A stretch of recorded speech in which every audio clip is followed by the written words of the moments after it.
ਅੱਛਾ ਜੀ, ਗੱਲ ਐਵੇਂ ਕਿ ਉਸ ਦਿਨ ਦੇ ਹੀਟਰ ਵਾਲਾ ਸੀਨ ਤੇ ਤੁਸੀਂ ਦੇਖਿਆ, ਚਲੋ ਰਾਤ ਗਈ ਬਾਤ ਗਈ। ਅੱਜ ਗੱਲ ਐਵੇਂ ਹੈ ਕਿ ਇਹ ਜਵਾਨ ਘਰੋਂ ਗੱਡੀ ਕੱਢ ਲਿਆ ਤੇ ਪੈਟਰੋਲ ਦੇ ਪੈਸੇ ਦੀ ਜੇਬ 'ਚ ਨਹੀਂ ਹੈ ਨਹੀਂ, ਸਾਨੂੰ ਕਹਿੰਦਾ ਪੈਟਰੋਲ ਦੇ ਪੈਸੇ ਦਿਓ।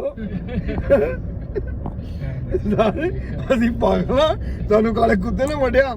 ਅਸੀਂ ਮੋਟਰਸਾਈਕਲ ਲੈ ਜਾਂਦੇ 150 ਸਾਡਾ ਤੇਲ ਨਹੀਂ ਲੱਗਣਾ ਸੀਗਾ ਤੇ ਅਸੀਂ ਤੇ ਭਾਈ ਇਹਦਾ ਕੋਈ ਮੁਕਾ ਨਹੀਂ ਕੀਤਾ ਸੀਗਾ। ਗੱਲ ਮੁੱਕੀ ਹੁੰਦੀ ਹੋਰ ਗੱਲ ਸੀ। ਅਸੀਂ ਪਹਿਲੇ ਦੱਸਦੇ ਵੀ ਸਾਡੇ ਕੋਲ ਪੈਟਰੋਲ ਦੇ ਪੈਸੇ ਨਹੀਂ ਹੈ। ਰਾਤੀ ਕੀ ਹੋਇਆ ਸੀ? ਨਹੀਂ ਰਾਤੀ ਇਹਨੇ ਕੀ ਕਿਹਾ ਸੀ? ਤੂੰ ਕੀ ਕਿਹਾ ਸੀ? ਤੂੰ ਕੀ ਕਿਹਾ ਸੀ? ਪੈਸੇ ਦੇ ਨਹੀਂ ਆ। ਉਹਨੇ ਕਿਹਾ ਕਿ ਬਿੱਲ ਨਹੀਂ ਮਿਲੇ ਤੁਹਾਡੇ ਤੇ ਬਿੱਲ ਜਾਂ ਰਾਤ ਮਿਲਿਆ 2400 ਕਿਤੇ ਨਾ ਰਾਤ ਸਹੀ ਹੁੰਦਾ।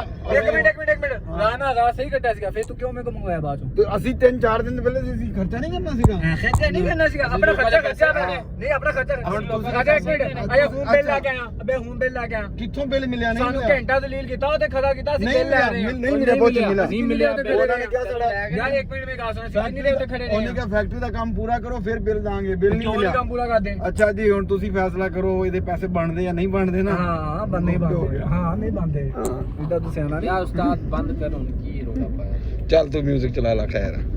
ਜੇ ਕਿਹਾ ਨਾ ਕਰੀਏ ਕਰ ਮੈਨੂੰ